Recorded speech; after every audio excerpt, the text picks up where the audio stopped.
Two great ocean liners, both equipped with radar, both watching each other on their screens for miles.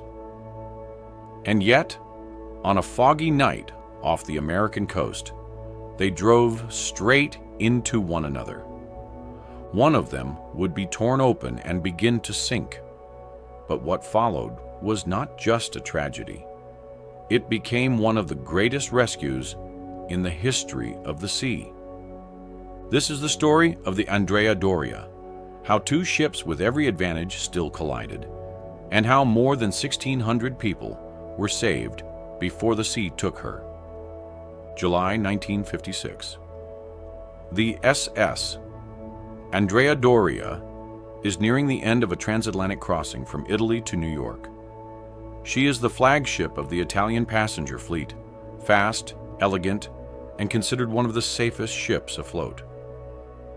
She carries around 1,700 people, passengers returning home or chasing new lives in America, and the crew who serve them. After nearly 9 days at sea, New York is just hours away. It is the last night of the voyage. Many passengers have packed their bags and are celebrating their final evening aboard. But as the Andrea Doria approaches the busy waters near Nantucket, off the coast of Massachusetts, she sails into a thick blanket of fog. The captain slows the ship only slightly, sounds the foghorn, and posts extra lookouts, relying, above all, on the ship's radar to see what his eyes cannot. Coming the other way was the Stockholm, a smaller Swedish liner, outbound from New York toward Europe. She was built for the icy Baltic, with a heavily reinforced, ice-breaking bow. The two ships were closing on each other in the fog. And here is the strange heart of this disaster. Both had radar, and both could see the other on their screens from miles away. There was time. There was warning. There should have been no danger at all. But reading radar in 1956 took skill and careful interpretation. On each bridge, the officers studied their screens and judged how the two ships would pass, one believing they would pass on one side, the other believing the opposite. Acting on those mismatched pictures, the ships maneuvered. One turned one way, the other turned the other. Instead of steering safely apart, each turn brought them closer, until, out of the fog, they finally saw each other directly ahead. By then it was far too late. The Stockholm's ice-strengthened bow struck the Andrea Doria on her right side, near the middle of the ship, driving deep into the hull. The blow tore open passenger cabins and ripped into the ship's lower compartments. Seawater and fuel rushed in on one side of the ship, and almost immediately, the Andrea Doria began to lean. Within minutes, she had listed so far to one side that walking the decks became a struggle. For the people in the cabins struck directly by the bow, there had been no warning and no chance. Most of those who died that night were lost in those first terrible seconds of impact. The Stockholm, her bow crushed and folded, but still afloat, drifted back into the fog, badly damaged, but alive. Now the Andrea Doria faced a deadly problem. She was leaning so far that the lifeboats on her high side could no longer be lowered. They simply swung inward, jammed against the ship. Only the boats on the low side could be used. In an instant, a ship carrying around 1,700 people had lost roughly half her lifeboat capacity. On paper, this was a recipe for catastrophe. Far too few boats for far too many people.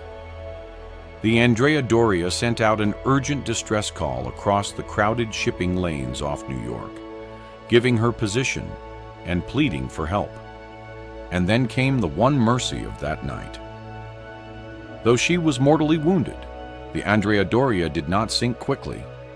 She held on, hour after hour, buying the one thing her passengers needed most: time. That distress call was heard by ships across the region, and they answered. Through the dark and the fog, vessels of every kind turned and raced toward the Andrea Doria's position. The damaged Stockholm, still afloat, began taking survivors aboard.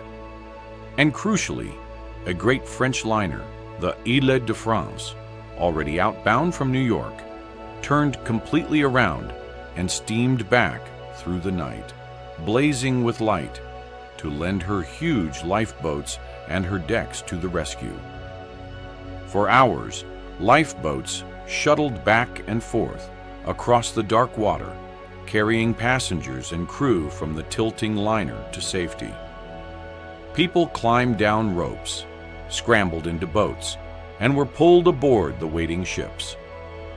There were extraordinary survivals that night, including a young girl who had been thrown from her cabin by the force of the collision and, astonishingly, came to rest alive on the deck of the very ship that had struck her. By the time the sea was empty of survivors, more than 1,600 people had been pulled from the Andrea Doria. The vast majority of everyone on board had been saved. As morning came, the Andrea Doria's long fight ended. 11 hours after the collision, she rolled onto her side and slipped beneath the waves, settling on the ocean floor, where her wreck still lies today. The investigation that followed focused on a chilling question. How could two ships, both with radar, both aware of each other, still collide? The answer lay in how that radar was read and acted upon. Mismatched judgments, decisions made too fast, and too much speed in the fog.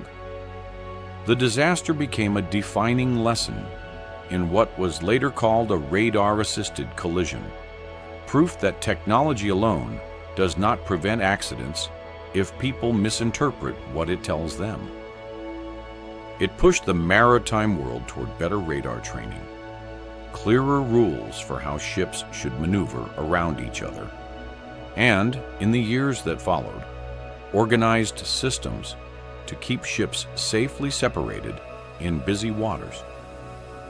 The collision also underlined a hard truth about lifeboats and listing ships, and reinforced that a vessel's ability to evacuate everyone aboard can never be taken for granted.